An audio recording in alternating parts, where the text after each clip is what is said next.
We are where we are, thanks to Biden's weakness. So given that, what's their plan? These people can endlessly pontificate about how terrible Trump is. When he's got in there within a month and he's already put a serious deal on the table. No one was talking about rare earth deals before Trump came along. It's a creative approach, and it looks like it's back on.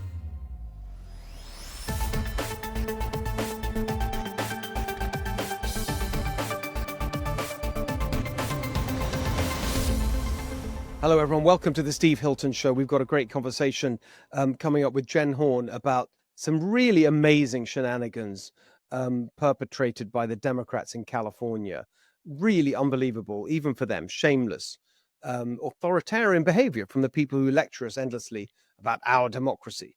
And a great conversation with Alyssia Finley from the Wall Street Journal about the absolute madness and incoherence of some of these policies that we're getting from the Democrats in California, in particular, something that I noticed her writing about months ago, and I wanted to talk to her about it, and it's going to be really interesting. It's about plastics and recycling and fossil fuels, and you will enjoy it. It's something that hasn't been in the news lately, but I think you'll enjoy the conversation. But let's get to the big story of the week, which undoubtedly is the global story of what's going on with the war in Europe. And that's what it is. It's a war in Europe, and it's a war that President Trump wants to end. And it's amazing to me that position, that basic position of wanting to end a war, is not only controversial, but seen as some terrible thing. You know, the critics saying that it's Trump that's doing something terrible by trying to stop the death and destruction. It's a really serious, destructive war that has just destroyed so much. So many lives have been lost, hundreds of thousands of lives. I mean, Ukraine, generations being completely, the word decimated means, literally means like 1 in 10. More than that. It's an unbelievable carnage that's going on both sides. And so he's trying to end it. And before I get into the specific details of what happened in that famous, you could say, notorious White House meeting with Zelensky and the aftermath of all of that, I do just want to say one thing by way of context, which is very important for you to understand, which is that, as many of you know, my parents are Hungarian. And so I know this part of the world very well. And I know what it's like when the Russians invade your country, because they invaded Hungary, the Soviet Union as it then was. And I have the stories in my family. My stepfather, my mother, my father, they all had different stories about when the Russians invaded Hungary. It was 1956. They crushed a democratic movement that was trying to oppose the Soviet-leaning prime minister of Hungary. And there's literally the phrase that I grew up with as a kid, when my stepfather, particularly remembers this, when he decided to flee the country, and literally with his brother and his classmates from a small school in rural Hungary, on the west side of Hungary. They ran for the border with Austria. They ran because they heard on the radio, and this is the word, the Russians are coming. The Russians are coming. So I know what it's like. I know what it feels like when your country's invaded by Russians. And so I've got an enormous amount of empathy and sympathy and concern for what happened. Of course, it is wrong that a country just marches into another one and tries to occupy it when it doesn't want to be occupied, that annexes territory when the people who live there don't want to be part of it. That's all wrong. Of course, we can all agree that. And at the start of this war, I said very clearly, we've got to make clear that this is aggression and it should be resisted. But look where we are now. We are where we are, as the famous saying goes. And we are now at the end of 3 years or so of the Biden administration handling that situation. And for all their lectures on how Trump is the, stooge of Putin and all this kind of stuff, who was it that was in charge when Putin was basically allowed to consolidate his gains? Biden. In the famous phrase that has become a cliche, Biden gave Ukraine enough that it wouldn't lose, but not enough to win. So they're not exactly standing there, the critics of Trump, on a platform of success. Quite the opposite. Nobody thinks that Ukraine is going to somehow expel with military means Russia from its country. Who thinks that's a realistic outcome here?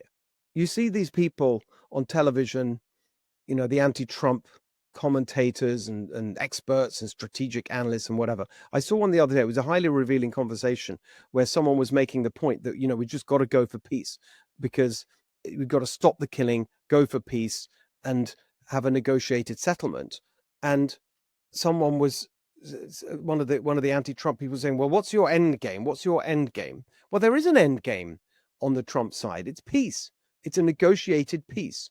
And the deal that was offered, that was supposed to be signed on that day when the meeting in the Oval Office blew up, was exactly that. It was a peace deal in the sense that it would have tied the United States in a long-term way to the future security and success of Ukraine because of the shared economic interest, which is a central part of Trump's approach to international relations, because he's a business guy. He understands that money, and if you can find a deal where both sides have something to gain from it, that is the basis for progress and prosperity. It was exactly that approach that actually led to peace in the Middle East, peace deals in the Middle East for the first time in a generation. For years, you'd had all the diplomats and the experts and so on trying to get peace in the Middle East, totally failing. And then Trump puts Jared Kushner in charge of it, and everyone's mocking him. Oh, what does he know? Well, it turns out he knows a lot, because what he understands is that if you can find shared economic interest, that is the basis for countries settling their disputes. That's exactly what happened with the Abraham Accords. It was the economic interest, Israel doing economic partnerships with other countries in the region, that created the Abraham Accords. It was economics driven. And by the way, that is not some, right-wing point of view. I remember years ago, Shimon Peres, when I met him, he was the foreign minister of Israel. And he reached out to me because of the book that I wrote called Good Business, which is all about how we can use business as a force for good in terms of prosperity. It was a rebuttal of the arguments about globalization and business and so on. And we were making the argument in this book that actually, if you can trade with people and you have shared economic interest, that makes the world a better place. And we shouldn't be anti-capitalist. We should be pro-business. And Shimon Peres, the Labor, the left wing, at that time, foreign minister of Israel, agreed. And his whole foundation, he had a thing called the Peres Center for Peace. And it was all about trying to set up mutual economic cooperation between Israel and the Palestinians and Jordanians and other countries, sometimes bringing in outside countries, joint ventures, businesses that had shared ownership in order to be a basis for peace. That's exactly the thinking that went into this deal that was supposed to be signed on Friday in the White House. The same thinking. And it's worked in the past. It worked in the case of the Abraham Accords. So that was Trump's end game. What's the end game on the other side? They keep saying this is terrible, Trump's a disaster. What's their plan? We'll just keep funding Ukraine indefinitely? We are where we are, and we are where we are thanks to Biden's weakness. So given that, what's their plan? It's just amazing to me that these people can endlessly pontificate how terrible Trump is when he's got in there within a month and he's already put a serious deal on the table. No one was talking about rare earth deals before Trump came along. It's a creative approach, and it looks like it's back on because Zelensky realizes how much he screwed up in that meeting. I mean, I don't want to go into the anatomy of it, but there's just one point I want to make. As everyone agrees, that meeting publicly was very civilized and President Trump was gracious and warm and it was all going very well until that moment when you had that exchange between Zelensky and Vice President J.D. Vance. And if you actually look what happened there, J.D. Vance made the point about diplomacy. We need diplomacy in negotiation. And that's what set Zelensky off. And he started arguing with him. And he said, what diplomacy? What diplomacy are you talking about, JD? And here's the fatal mistake that he made, because he then went on to list all these things that should have happened with the negotiations that didn't go anywhere, Putin breaking his word and all the rest of it. Oh, diplomacy. He was treating President Trump and Vice President Vance as if they were the same as Biden and Harris. He's saying, well, diplomacy doesn't work. Well, no, it didn't work when you have idiots in charge of it, like Biden and Harris. as President Trump pointed out, who no one takes seriously. Yeah, it didn't work then, but how insulting, actually, to President Trump and Vice President Vance for Zelensky to say, oh, diplomacy, we did that before, it doesn't work. Well, you've got new people there with new ideas and new credibility, exactly as President Trump said. They don't respect them. They do respect me. That's why it's worth it. So actually, at the heart of this, I think, was a really, serious insult from Zelensky, basically saying to Trump and Vance, yeah, well, you're the same as the last. We've tried that before. It's the same outcome again this time, without realizing it's a totally different approach from totally different people. So I think that's why it went wrong. And I think the criticism leveled at Zelensky in that sense is absolutely merited. And you saw it from the Europeans. I mean, they were horrified. Of course, they have to go through the posturing of, railing against Trump. But even the head of NATO said that Zelensky badly mishandled that meeting. And that's why you're seeing the rollback. And who knows, by the time you listen to this, they may well even have signed the deal. And it is exactly the kind of deal that will move us towards what every decent person surely wants to see, which is peace in Europe. All right, joining us now, Alyssia Finley from the Wall Street Journal. You've met her before on this show, and it's one of those things where almost every time I read one of your columns, Alyssia, I always think, I really want to talk to you about that. And we keep collecting them because it's been a while. And we were gonna have you on a couple of months ago, actually. But then in between then, you just write so well because you bring this brilliant combination of argument and data, and you often write about California. And so the immediate prompt was this brilliant piece that you just wrote in the Journal about Gavin Newsom. I mean, I basically reposted, I think we're now supposed to say kind of all of it. But I just loved it so much. But could you just give us the arguments? And then there's a second one I'd love to talk to you about, which goes back a few months, which is, again, you just really skewered the California Democrat leadership over their attitude to fossil fuels and recycling and plastics, which is that was the issue of that week. And it's a long time ago, but it's very worthwhile digging into. But let's start with this week's on Gavin Newsom. Well, Gavin Newsom is trying to make an outreach to the MAGA base, and he announced last week a podcast in which he says he's going to try to understand where the MAGA movement is coming from. The whole "I feel your pain." He's making these overtures because actually Trump did very well in working class communities, including in California and minority communities. And I think he's realizing if he wants to win the Democratic nomination and the White House in 2028, which it definitely seems, that he's going to have to reach out to these voters. And he is right now losing the voters, and the progressives are detached from the way working class people live and their beliefs and all that. And so I think the point of the podcast is at least to try to make an overture. But at the same time, he's also doing all these things to try to also compensate for his lousy record in California and his progressive policies that he actually isn't really walking away from. We could go down the line.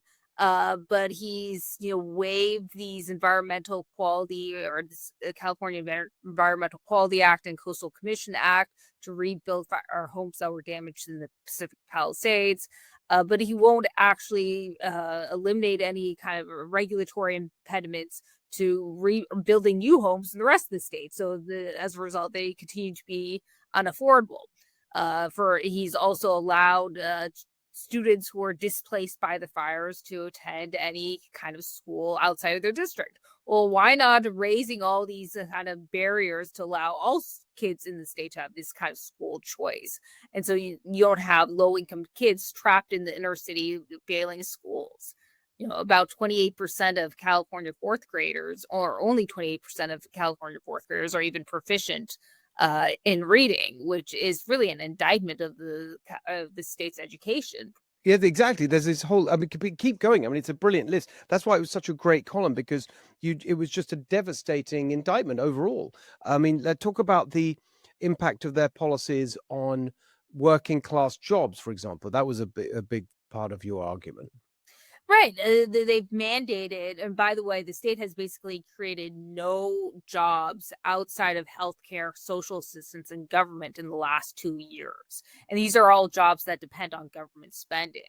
Uh, you've actually had a supposedly. I would expect that there are going to be some revisions when the Bureau of Labor Statistics come out with the revised job numbers for states next month, or actually later this month.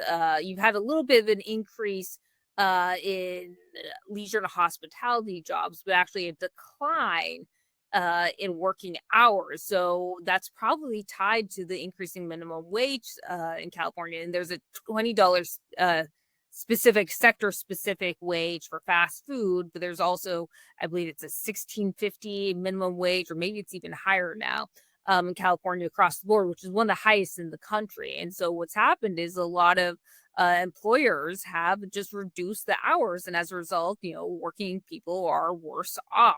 Not only that, you've actually seen price increases. I had sticker shock when I was out visiting some family over the holidays. I went into this frozen yogurt place where I used to work when in college, and a small frozen yogurt would cost $2.70, and now it's $6.50.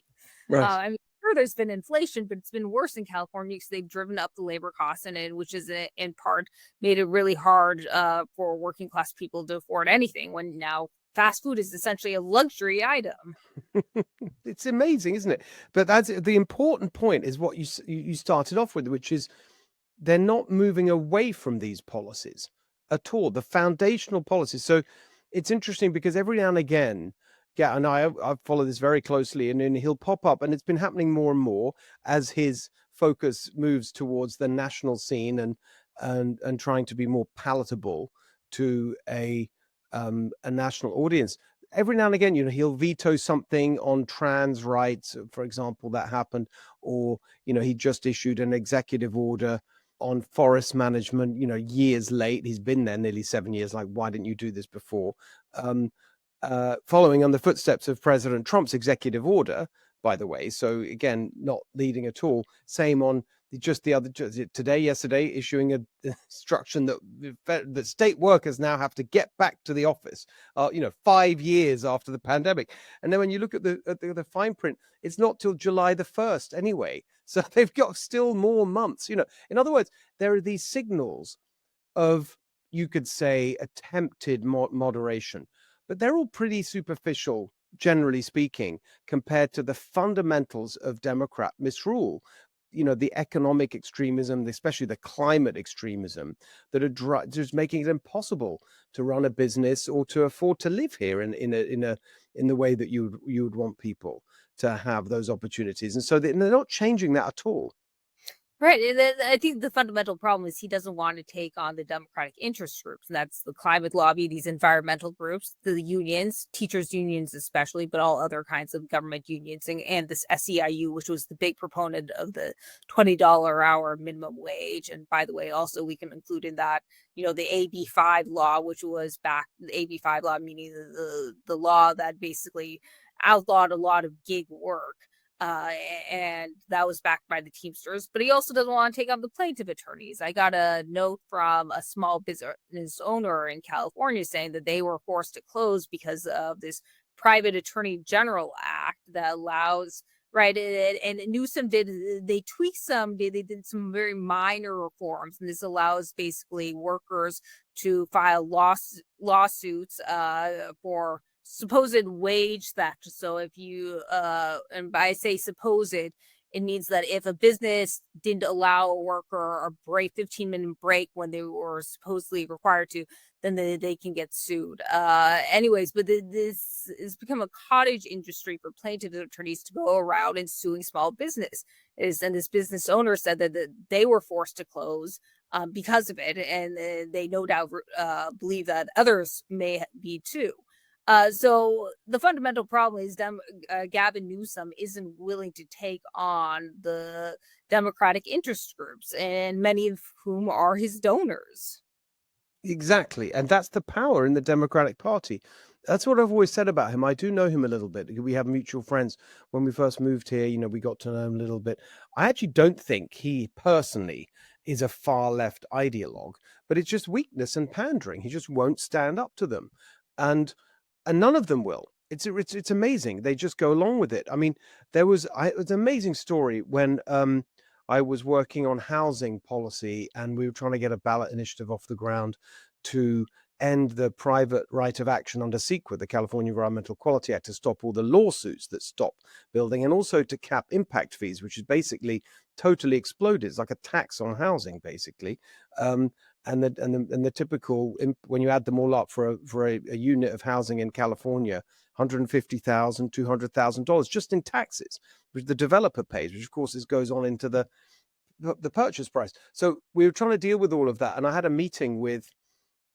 Well, the interesting thing about the lawsuits, the CEQA environmental lawsuits, is they're mostly not environmental. They're mostly filed by unions in Yes. order to extract what they call project labor agreements, where they can get higher wages, but not just, of course, we want people to be well paid. These are insane wages. These are like 4 times the market rate, if you talk to builders, or what they call skilled and trained, which again sounds good. Of course, you'd want that, but what it actually means in this context is union members only, a closed shop. So it's actually the unions that block housing and file these lawsuits. Anyway, we were going to abolish that ability by getting rid of the private right of action. That was our idea. And I never forget this meeting with a Democrat legislator who was supposed to be, inverted commas, good on housing policy, and in Sacramento, and she said, "Oh, this is very good. Yes, we agree with this. Totally right. This is what we need." I said, "Great. So can we work on it together? Will you support it publicly? It'd be great. It'd be bipartisan." He said, "Oh no, I can't do that." I said, "Why not?" "Well, the unions will hate it." I said, "I know, but I hear that all the time. But why can't? So what? Why can't we just do the right thing?" I'll never forget it. She literally waved her arm around like this. We were looking down actually on the state capitol. She said, "Well, the unions run this place." And you just think, that's a legislator saying that. And that's the problem is they run the legislature, and you really have to have a governor who has courage, as you say, and Gavin Newsom doesn't, because he wants the union support, and he believes he needs it to win the Democratic nomination in 2028. So he's entirely beholden to them. So he's not willing to do anything that actually stands up to them. He does this kind of some of this eyewash, a feint toward reform, but isn't willing to expend the political capital to actually pass anything meaningful. Is that the right calculation? Just being, for a national Democratic candidate, that you really can't do anything without the unions. Is that basically right? I'm starting to wonder that. You've seen Josh Shapiro in Pennsylvania. He kind of backtrack on school choice for the very same reasons, and because he's very ambitious. And the unions are probably the most powerful interest group in the Democratic Party, and how much they spend hundreds of billions of dollars during every election. And you saw what happened with Gina Raimondo when she sought or tried to do she did do a pension reform in Rhode Island over a decade ago, and they have never forgiven her for it. Though she ended up kind of watering it down in some parts, and she has moved very far left. I don't think I think it would be very difficult for her to run for president because of that. It's amazing. It's really amazing. I mean, coming from the UK, we moved here in 2012. And the more I learn about the dominance of the unions, particularly here in California, it's reminding me of the UK in the 1970s before Mrs. Thatcher's reforms. It's incredible. The power, the idea that you have, the closed shop was just inconceivable, that this is legal. It's amazing. Right. And I think one of the things Republicans have done it well in the States is, I don't want to say union busting, that has a bad connotation, but they have tried to do some collective bargaining reforms. The Supreme Court's Janet's decision made it so that you couldn't force people who didn't want to belong to the union to essentially fund public union dues or fees. So that has limited their power to some extent. So the public unions do tend to be weaker in Republican governed states. But even there, in some of these states, you saw in Texas where you had some Republicans oppose school choice expansion, and Governor Greg Abbott had to go out and campaign against them, and he did prevail. But it takes a governor really who wants to spend the political capital and has the courage to take on the unions to do it. It's amazing. Let's flip to the other activist group, the climate extremists, as I call them. What about, and this takes us to the previous brilliant piece you wrote. I mean, they're all brilliant, but this was the one that caught my eye months ago on plastics and fossil fuels and recycling. What was the argument there? Well, here they're not just going. The left isn't really just going after the fossil fuels. They're now going after petrochemicals and plastics. And so you recall in California, they tried to essentially ban plastic straws. So it didn't just it started with the plastic bags. Now it's going to the plastic straws. But now you had the AG Rob Bonta sue ExxonMobil for allegedly deceiving the public about the recyclability of plastics. And his argument here was that, well, you force or you cause the state legislature to enact a law that requires the state or everyone to recycle. And this has imposed costs on the states. And in fact, recycling isn't actually cost effective. And much of the plastic that is produced, the bottles, water bottles and such, actually doesn't get recycled because it's more costly to do recycle than it is to actually just produce a plastic bottle from what's called virgin plastics. And therefore, it is responsible and should be held for account for all the state's recycling costs, which is just a kind of a crazy argument. I mean, people litter, but why is ExxonMobil responsible for when people throw plastic or plastic bottle or anything else onto the streets? It's amazing, isn't it? But because it's so insulting to the intelligence, and yet they do it. And I guess people don't pay enough attention, and they don't have the benefit of having read your column. And just if you think about it for 1 second, it's just obviously ridiculous. But because the fossil fuel industry is just their whipping boy for everything. I mean, you just saw it just now. One of the most offensive things I saw in relation to the fires was in Los Angeles was Scott Wiener, one of the state senators, very prolific with some of this mad legislation, creating a right for fire victims to sue the oil companies for the fires, even when we've seen documented the absolute incompetence and mismanagement of the government, the Democrat-led government, state and local and county, that contributed to the severity of the fires. But oh no, we're going to sue the fossil fuel industry. It's incredible.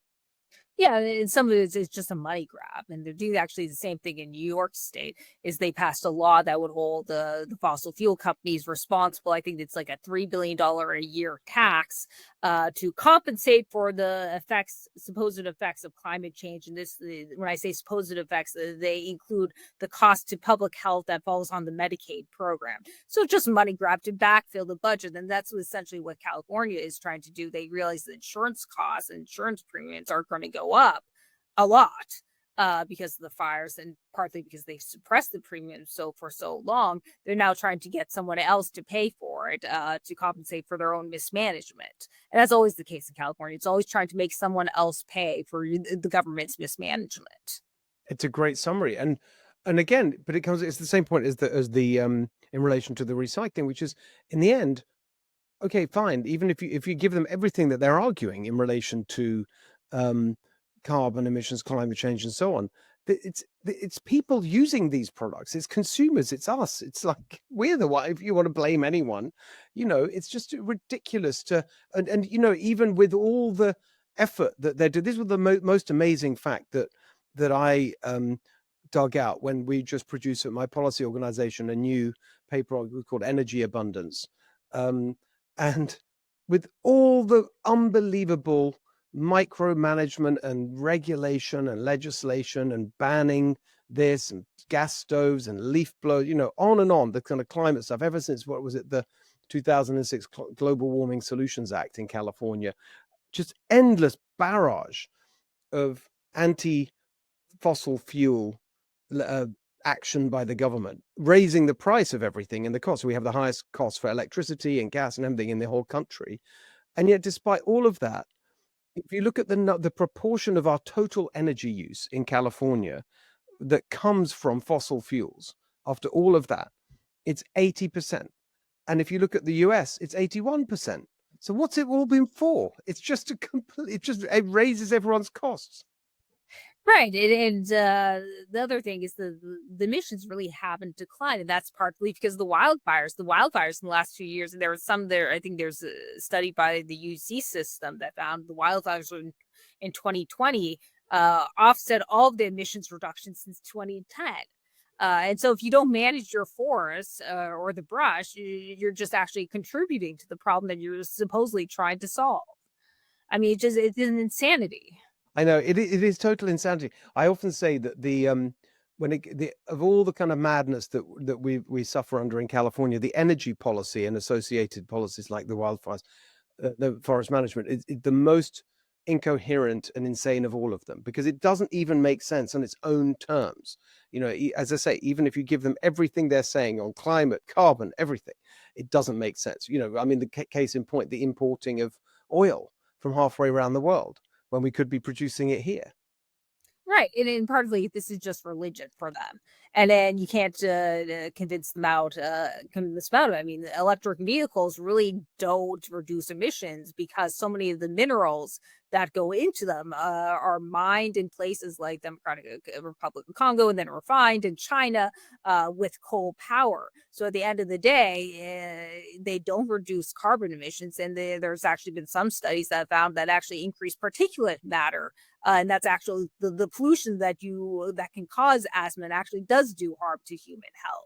And so, like, if you want to reduce emissions, the best way of doing that, it probably is through just more U.S. drilling, because we have the cleanest oil and gas around.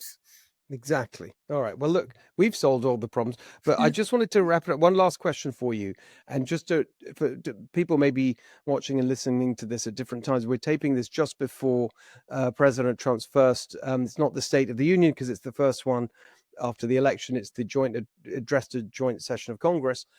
And I just wanted you to, wrap it up for us by, I mean, where are the Democrats now? Because we're told they're going to be in there, they're protesting, they're going to bring in, federal workers, they're defending their government against the attacks from Donald Trump and Elon Musk. It doesn't seem to me as if there's any sign they've processed what happened with the defeat in November in terms of and again, as we are saying with Gavin Newsom, moving too far left. Or do you see something? I mean, where are they? What's their calculation? Well, I think you're right. There hasn't been a lot of introspection. There have been some that's, I think Pete Buttigieg came out and say, well, we're focusing too much on DEI and some of the cultural wars, transgender. We need to de-emphasize that and more emphasize the working man, the working class, with more affordable programs. And by affordable programs, what they mean is, more, a bigger welfare state, which is paid for by taxpayers. And you see that's essentially the program in California. Uh, yeah, I think one of the issues is there are divisions in the party that they're trying to paper over just by opposing Donald Trump, and he has been a great unifier for the party. And I think that's what would be, rather than having a debate on policies and wander in the wilderness for a little while, their reaction is, they're sticking to their reactionary tendencies of just fighting back against Trump, which I don't think will behoove them in the long term. So is there any, just on a national level, you mentioned Josh Shapiro, but perhaps less than we first thought. Is there anyone, I suppose the comparison would be with Bill Clinton and the group around him in the kind of late 80s, I suppose, that led to this kind of new, that led to the new Democratic orientation, a more centrist version of the party, copied by Tony Blair in the UK. Is there any sign of a movement like that anywhere? Jared Polis in Colorado has made some feints. He's actually endorsed a flat tax. And he's made some feints to tax reform and flatter tax code and kind of more free market principles. But on a lot of climate stuff, he's leaned left. And so I'm trying to think of, all in all, there really isn't anyone out there. Josh Shapiro maybe, but so many of the people who I would have once thought were reformers, consider reformers, Gina Raimondo, have moved left because they're too afraid to take off the power brokers in the parties, namely the unions. Amazing. It's really interesting. Um, And I guess I think you're right that they think that they feel they don't need to because they've got this Trump thing that they can keep going with, and that'll serve them. But I don't think it, as you say, it'll serve them in the long run. Alyssia, thank you so much for being with us. It was great to see you again. Sure. Thanks. You too. All right, see you soon. Thanks. Okay, joining us for California Corner, it is Jen Horn, our friend from AM 870, The Morning Answer. Jen, there's a lot going on in California politics, and I want to start with something that I just feel it's one of those stories that the more I hear about it, then the more I see, the more outraged I am. And this is the combination of two things, really, which it all kicked off with Carl DeMaio, who many viewers and listeners of both of us will know. He's very, very active fighter for common sense in California, newly elected to the assembly, representing a district down in San Diego. And he was on which is the committee he was on? Budget. The budget committee. And he did this, and basically he is doing Doge California. He's really going for it, right? He's using his position on the committee to uncover unbelievable examples of the kind of nonsense that our money is going on. And that's where the story begins. So can you start with that? And in particular, a story that got everyone's attention towards the end of last week. Yeah, absolutely. So Carl DeMaio, as you mentioned, has been a really big fighter for California. He's done a lot of Save California efforts, formerly with some of the recalls against Gavin Newsom. He's always been a really loud voice, and he's been in media. And I think he's fighting for the good guys, I think, in the state of California. So he gets himself elected to the assembly, and that's great news for Republicans. And he's sitting on the budget committee, and apparently one of the items that they were going to review is $25 million in COVID-19 workplace outreach programs. I had to write that down to remember it. And that might think like, okay, workplace outreach, that's what the government does. All right. But COVID-19, it's 2025. Steve, it's been 5 years ago. COVID-19, now when people get it, thankfully, they just stay home for a few days and they're back to work. Like, what kind of outreach do we need to be doing in the workplace when it comes to COVID? But apparently, this is where Democrats have found a place in California to dump $25 million. And it's being put into these groups who are they've outsourced to oversee this workplace education series. And of course, all of the groups, when you dig into it, are left-wing groups. So Democrats feathering the nest of other Democrats who got them elected. And then we wonder how we sit in a state with one party rule. It's because everybody's helping each other stay in power on the backs of the taxpayers in California. So Carl DeMaio said, not only has it been 5 years since we've been dealing with COVID, but you're giving this money to groups that don't seem well equipped to handle this kind of work anyway. What's the story here? So because he dare questioned it, at 5 p.m. on Friday, when all of the bad stuff happens, whether it's in Washington, D.C. or in California, you get Speaker Rivas, who comes out and says, we're going to do a little shuffling of our lineup cards like an old baseball manager. And he decides to remove Carl DeMaio off of that budget committee that he sat on. Now, I'm sure it's just coincidence.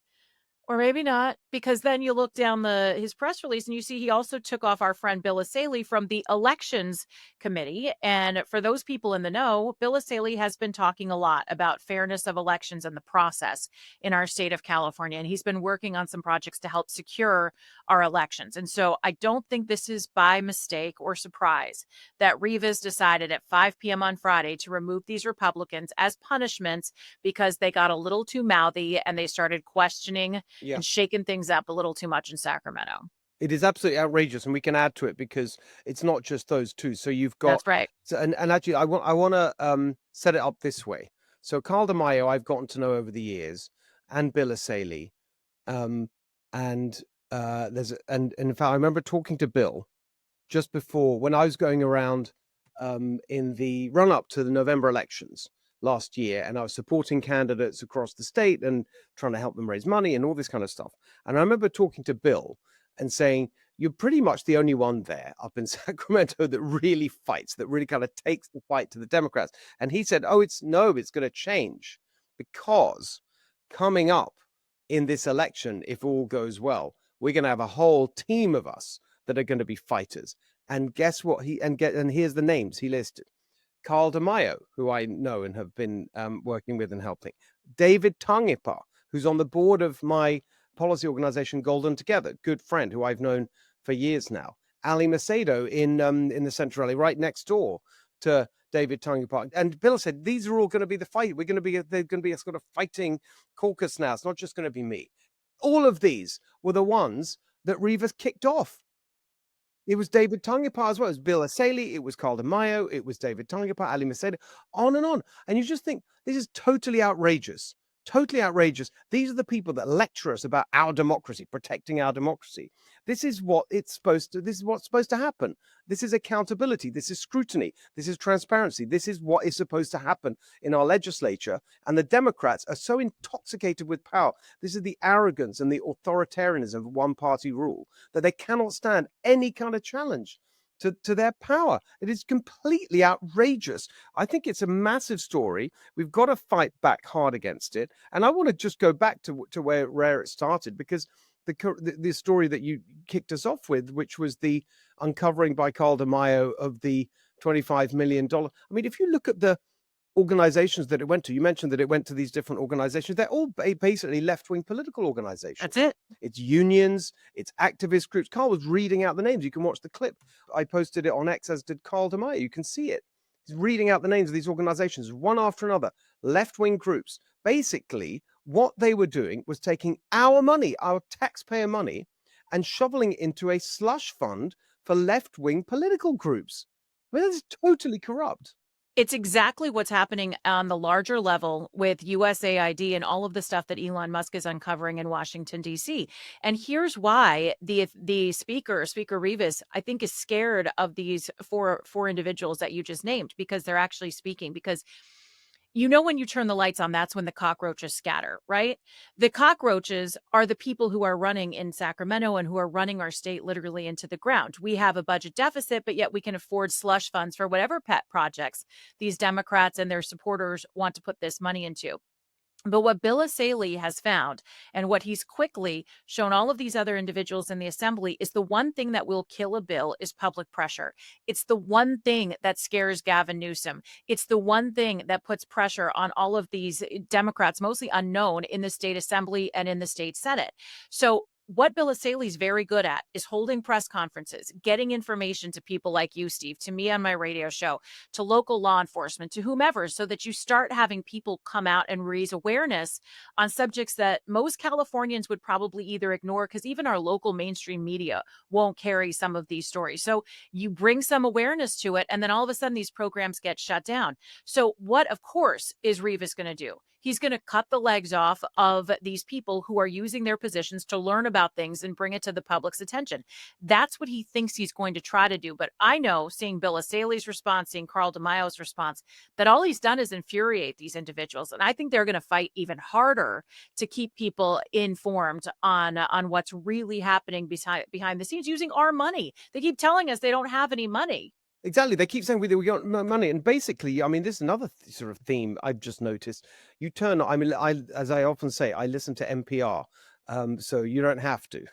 I listen Thank to you for that, by the way. But I like to listen to all sides of the argument. And by the way, can I just, as a little aside, I just said all sides because, of course, NPR and the local NPR stations are absolutely clearly coming from the left. Very anti-Trump, very clearly on the left. What's hilarious about it? They're just doing one of those fundraising drives, right? When they're asking for money, and it's so hilarious listening to the sanctimonious kind of pomposity of they sincerely seem to believe that they're independent and they're non-partisan and whatever. And said, we need to protect local news sources that are fact-based and free of opinion so that you can be well informed, blah, blah, blah, on and on. It's amazing. It's amazing to listen to it. Like they seem to really believe it. It's amazing, the lack of self-awareness. Anyway, so all you hear on NPR, the reason I brought it up is no money, right? It's people going on strike. We need more money. Teachers saying we need more money. Local government workers saying there was constantly, we need more money for this, that, and the other. That's the sort of refrain on absolutely every single issue. And yet we pay the highest taxes in the country. They've doubled the budget in the last 10 years. I mean, where's all the money going? Well, now we know it's into these left-wing slush funds and stuff like this that doesn't help anyone except their own political cronies. That's just it. I mean, they've turned every legitimate issue that government should be helping with in California into an opportunity to make money. Okay, so COVID-19, you can make the argument that maybe back in 2020 we needed this because no one knew what was going on. Not that the government told us much, but you can make an argument. Now in 2025, we don't need that anymore. This program should be cut. That's what you do. You don't just keep funding a program that's no longer needed. And if you're running a business, Steve, that's what you would do. I run a business, that's what I would do.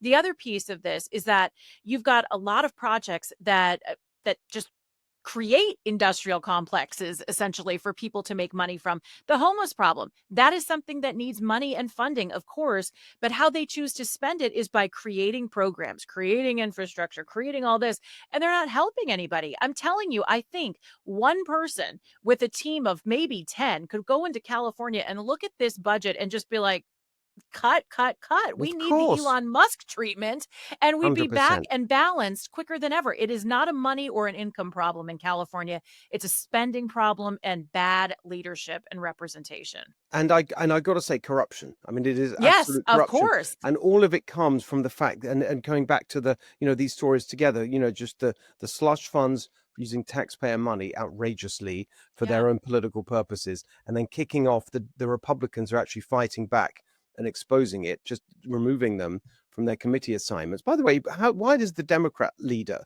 in the assembly decide which Republicans go on which committees anyway? I mean, that's a whole other question I Probably don't because they understand. have the gigantic majority there, which I is suppose so. another I mean, then problem. what other point, just in case people are listening, think, well, hang on a second, what about this argument? I've heard people seen people say, well, this is just the same as Kevin McCarthy when he was speaker, kicking Adam Schiff off the whatever intelligence committee. No, it's not. He was kicked off the committee for lying. These people Right. are being kicked off for telling the truth. That's the difference. Yeah, there was no offense basically, and nothing cited by the speaker. By the way, even in his memo, if you go through it and you see the people he added to the committees and took off the committees, there was no reason saying Carl DeMaio committed this sin. There was no sin. Yes. Well, okay. I mean, it's outrageous. We're going to follow it because I think we need to really fight this. It is just such a classic example of what's gone wrong, this one party rule. Yeah. Another thing popped up this week talking about COVID. I mean, that's only, what is it, 5 years on now? Is it 5 or 4? I can't even remember. 5, yeah. It's 5. No, it is 5. It was the beginning of 2020, wasn't it? Gavin Newsom issued a proclamation, strong leadership here from our governor, that the state employees must have to go back to work, have to go back to the office, and this is all reported as like bold decision from Gavin Newsom.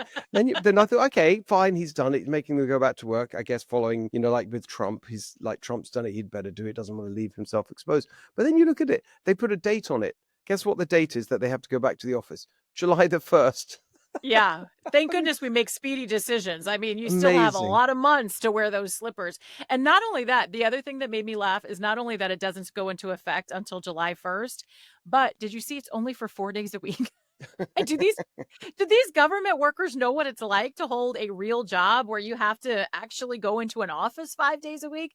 It's nuts. So Gavin Newsom says everybody has to go back, but only 4 days a week. So I guess you still can avoid COVID like on Tuesdays or maybe Fridays, maybe Monday if you want a long weekend, you can avoid COVID then. But the rest of the time you got to be back in the office. Tough stuff from the governor. Ay, It's ay, ay. amazing. It's just totally amazing. Like 4 days, and July. No hurry, guys. Whatever. Take another few months. It's laughable. I'm like, just in all honesty, and I follow these stories very closely.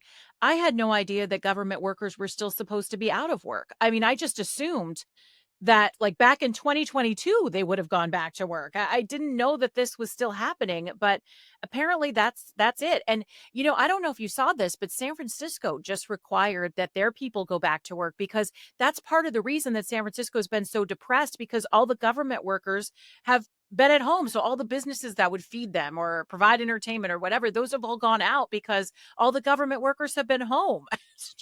It's wild that we let this go so long. I mean, the other sort of way of looking at it, though, is I mean, it's the Elon Musk point, which is the pulse check. Like, well, does it matter, frankly, if you're there or not? I mean, what if you've been doing nothing, and everything seems to get worse? So, I mean, my view on all of this is, well, they've doubled the budget, they've massively increased the size of the state workforce, but everything's worse. If you haven't been in the office for 5 years, we could probably just do without you, I would think. Yeah, don't I well, don't know. It's gotten exactly. way too big. The whole Mhm. thing is ridiculous. Now, there's a bill that has got a lot of people really, really focused on back on the issue of crime and public safety.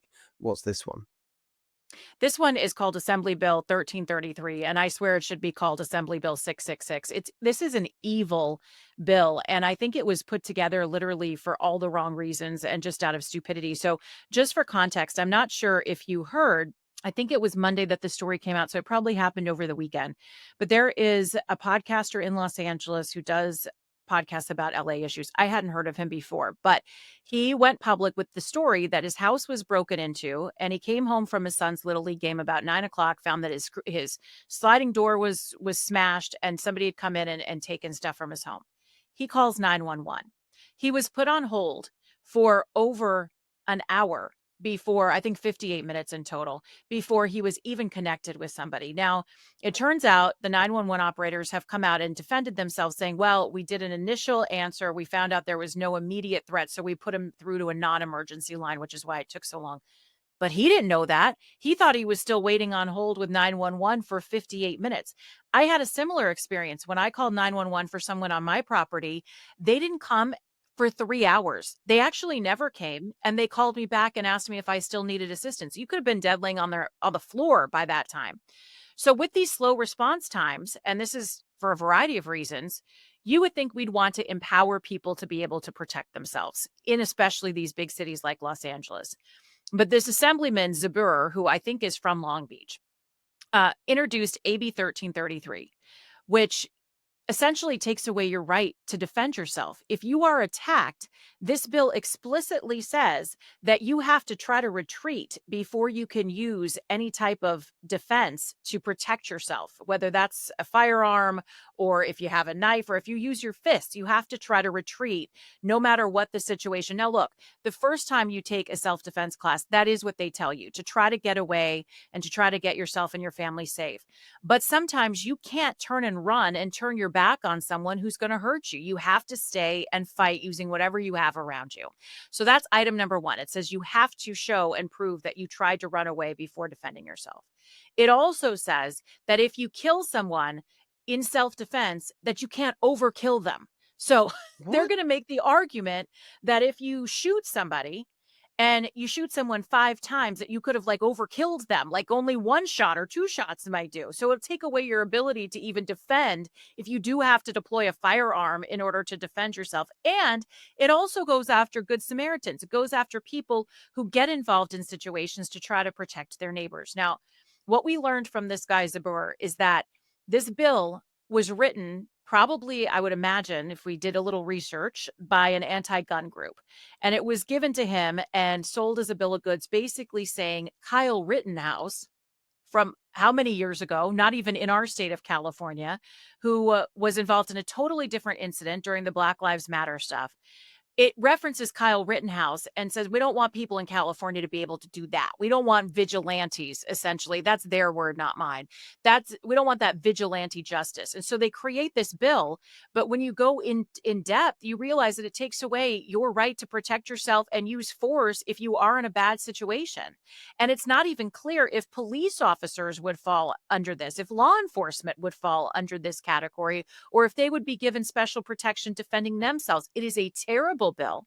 And I guarantee you, had people like Bill Asaley not been talking about this, and local sheriffs and law enforcement, if they had not been talking about this, Steve, this thing would have passed in darkness. This is why we have to tell people, because now this author of the bill has been embarrassed and come out and said, well, I didn't realize what was in the bill. Oh, It was kind of given to me and I presented it. I mean, that's just outrageous in its own right. But what is the problem that this bill was trying to solve? What's the issue? Vigilante justice is what he What said. The vigilante Kyle justice? I Rittenhouse. mean, but it was about your Exactly. own property and your own family.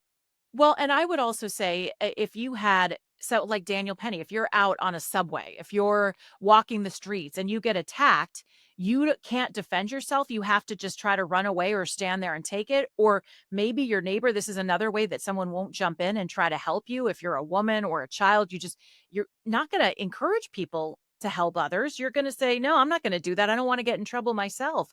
So, what is this trying to accomplish? I think is the question. And I don't know that there's a real answer other than to, again, punish good people in California, punish people who might be pro Second Amendment, who want to have a gun at home to defend themselves. I mean, I talked to our friend, former Sheriff Alex Villanueva, about this delay, about these delays with 911 and with law enforcement response in Los Angeles. And I said, Sheriff, what do you do? And he said, well, you have to get a gun to protect yourself. That's the sheriff who kind of fought back a lot about giving concealed carries and all of that. But he said, right now, there is no other choice but to be able to defend yourself. And that's exactly what this assemblyman and that's exactly what Sacramento want to take away from you. So what are you supposed to do? Just sit there and hope that nothing happens? I mean, it's really quite scary. And safety has become such a big issue for California.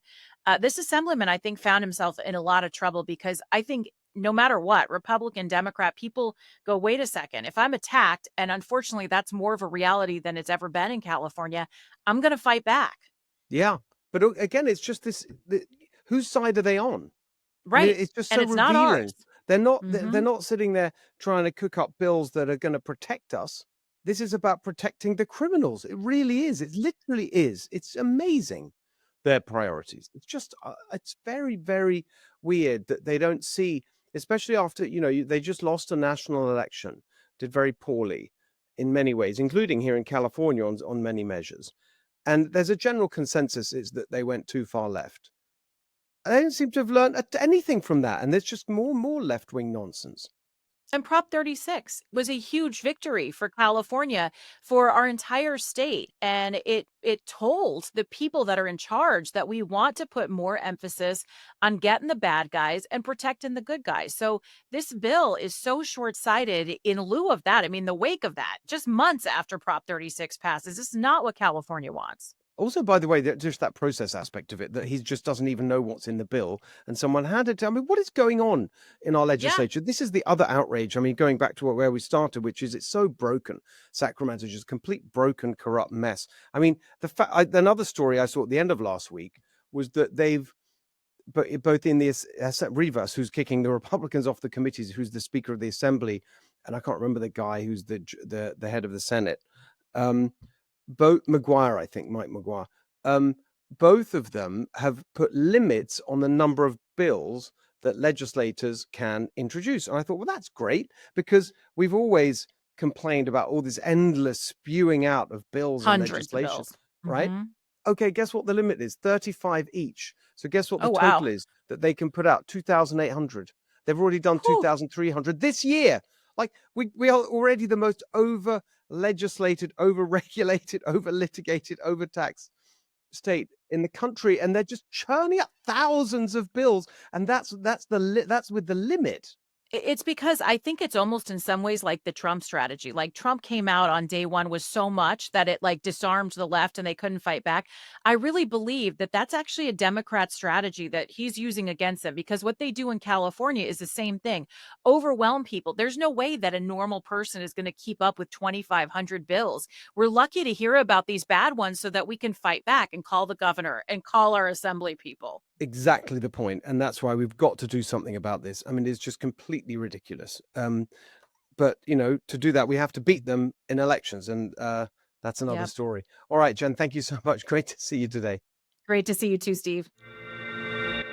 All right, so as we touched on earlier in the show, this week, Gavin Newsom leapt into action with a new emergency declaration on wildfire risk and forest management, and how we're going to clear the forests and keep the risk of wildfires down by managing the fuel load in the forests, etc., etc.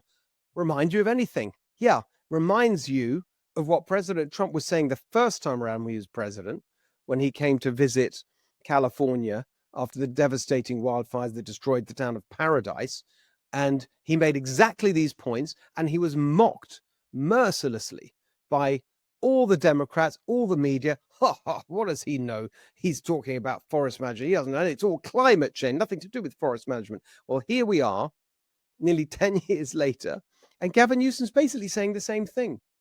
Where's he been for the last 7 years? It's a total outrage that you've had to put up with these out of control wildfires. And people say, well, it's the Sierra forests. It's not the same as the brush.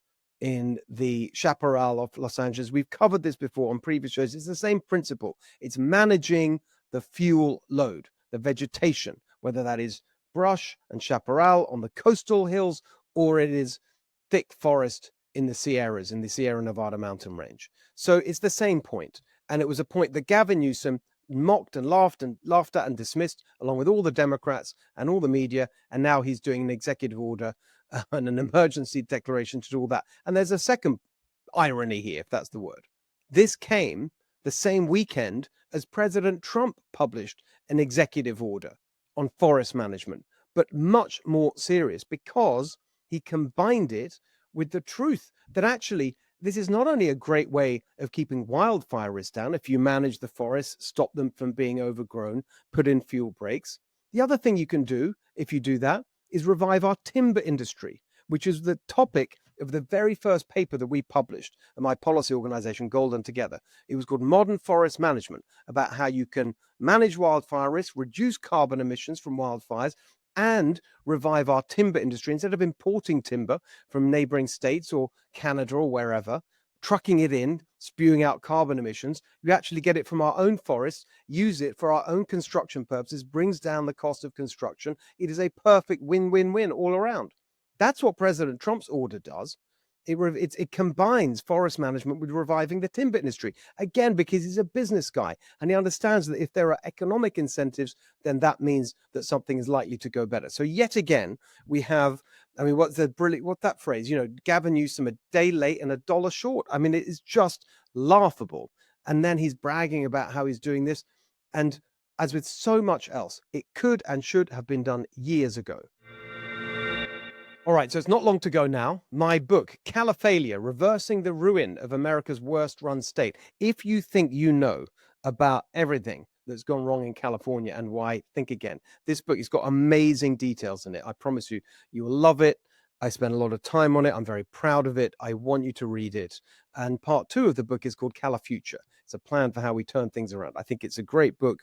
It is something that everyone, not just in California, but across the country, who cares about the future of this state, ought to read. You can pre-order it now on Amazon. California, Reversing the Ruin of America's Worst Run State. Please go and do that now. And of course, please come back here next week for the next episode of The Steve Hilton Show. Follow us on Apple, YouTube, wherever you get your podcasts, and we'll see you next week.